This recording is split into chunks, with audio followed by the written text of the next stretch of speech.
Well, a great example of a non-traditional development would be an adaptive reuse of a non-hotel building to a hotel. And we are flexible in terms of making those types of projects work. Ultimately, we're able to be creative and find the solution for the development to be on brand while staying true to the innate nature of the original building. We have a couple non-traditional projects, I think. One is a historic renovation of an apartment building, 120 units converted to a residence inn. Mixed use has retail and office space combined. It was a good basis to go in on, and it's a non-traditional residence inn, which means it's much better than the normal residence inn. So that's been a successful project. One of Sage's recent and most successful projects is the Nines Hotel located in downtown Portland. It was a 15-story department store which was partially vacant. We worked out a deal with the city and the owner of the building to acquire the top 10 floors. The department store consolidated down to 5, which is now a Macy's. We took the top 10 floors and did a massive renovation and turned it into a Starwood luxury hotel. The project was quite expensive to build. It came in at over $400,000 a key, and in that market, the RevPAR didn't support that kind of cost. So, working with the city, and the federal government, we did a combination of historic tax credits, new market tax credits, city loans, and we were able to get the cost of the project down to about $250,000 a key, and that made sense in that market. Happy to say that even though the market is significantly depressed from where it was in 2007, the Nines is running about 160% RevPAR share.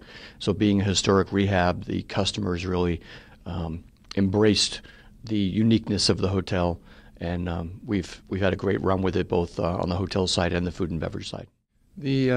Probably the most successful non-traditional project in our portfolio is a dual-branded Hilton Garden Inn Homewood in downtown Baltimore. It's part of a mixed use. It's got retail wrapping it. It's got the dual brand component. If one of the hotels sells out, we can introduce them to a new brand. The extended stay customer sometimes willing to stay in the Hilton Garden Inn for one night, so there's a lot of synergies. One non-traditional project that we did recently that's worth highlighting is something called the Sutton Court. The Sutton Court is an apartment building that was an all-studio apartment building that we bought from Citibank in 1981 for the mortgage, and we kept it kicking around for the last 25 years or so.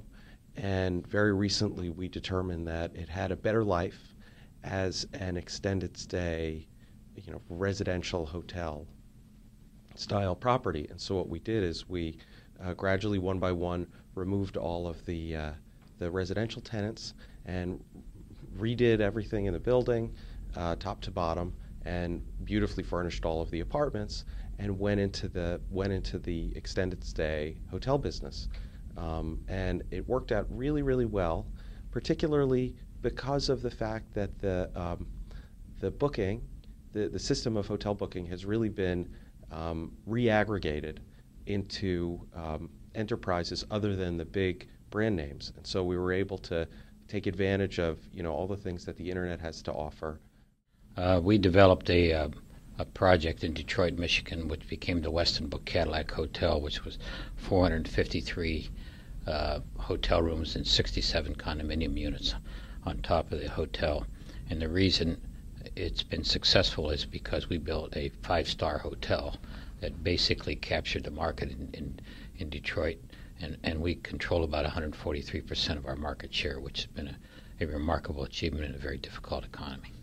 All the hotels that we develop, you would classify, I think, as non-traditional. My firm was established to develop only public facilities. So the fact is that our hotels are all supportive of convention centers or conference centers, airports, college campuses or hospital campuses. And our clients are just that, the cities, the counties, the airport authorities, the universities or the hospitals that need those facilities to support their communities.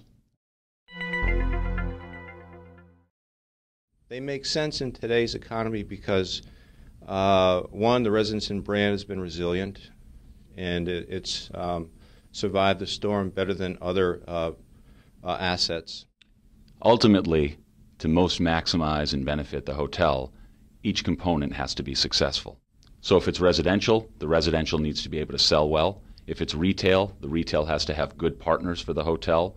And if it's office space, it needs to be good tenants and fully leased in order for everything to gel well. It's hard to make sense of anything in today's economy, but if you are a strong believer in the future of the economy, we think 2014-15 will be a good time to be opening a hotel or stabilizing a hotel. So if you can build something over the next 2 or 3 years and take advantage of the reduced cost of development today, you should have a pretty successful project in 2014 or 15. Everybody's lean and mean in today's environment, so it's a very productive way to utilize staff on the development side.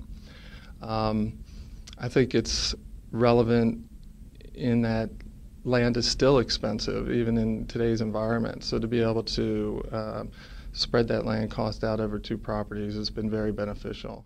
I think that if you were going to try and do a big ground-up project of some kind now, obviously it would be a tremendous challenge, both from a financing perspective and, at the end of the day, if you're building something where there's no demand for it, you're going to have big trouble. And the demand for hotel rooms now is, less than it was.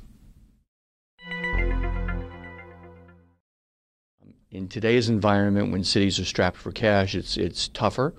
But cities that really see the benefit, I think of tax increment financing. There are still some cities out there that will support development projects. And it's absolutely necessary in urban environments where it's so expensive to build. In the current environment, any benefit that's available at all is certainly helpful in terms of receiving financing. In the extent that there is municipal support, that is an attractive advantage for the lending community. I can say it in a couple ways. One is we have a similar property that doesn't have a tax fixing agreement, and their taxes are about $1.6 million a year, versus the tax fixing agreement property, and their property taxes are less than 2% of revenues. So it's between $1.6 million and probably $200,000, about $1.1 million bottom line change. I think that all projects right now could use some help. I think when we did this particular project, it was very helpful in working out some of the infrastructure challenges that we had. Knowing that we were getting some relief on the tax standpoint, the tax credits, it allowed us to build a smarter project. I think it can be both easier and more complicated to finance these non-traditional projects because they are non-traditional, and I think there's a learning curve for the people who are providing the financing. Once you get them up that learning curve, I think all of the benefits that you mentioned can be real enhancements that can encourage financial sources to participate in a deal. Tax benefits is something that we hadn't taken into great account in the past, but now it's becoming more and more important. We're looking at a marginal tax rate for ourselves of something in the order of about 53% starting next year, and so a hotel. Hotels are something that we're going to look at, even more aggressively now, because we desperately need the depreciation in order to shelter our income. Oh, it's absolutely critical. The average public support backing a new convention center headquarters hotel over the last 5 years has been 40%. 40% contribution from the public sector. 60% from the private sector, and those often come from tax incentives that are negotiated with the city.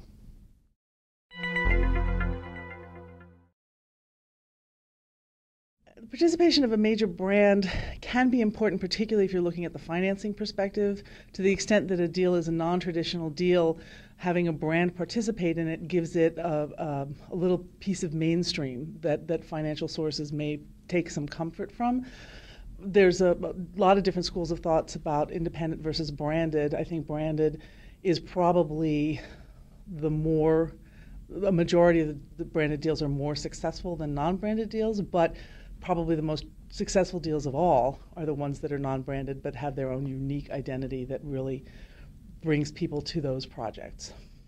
Yeah, I think that in the current environment, lenders are looking to mitigate risk as much as possible, and having a major brand associated with a project is really viewed by the lending community as a additional sign of assurance that the asset will perform well. So I think it's probably more critical now than ever.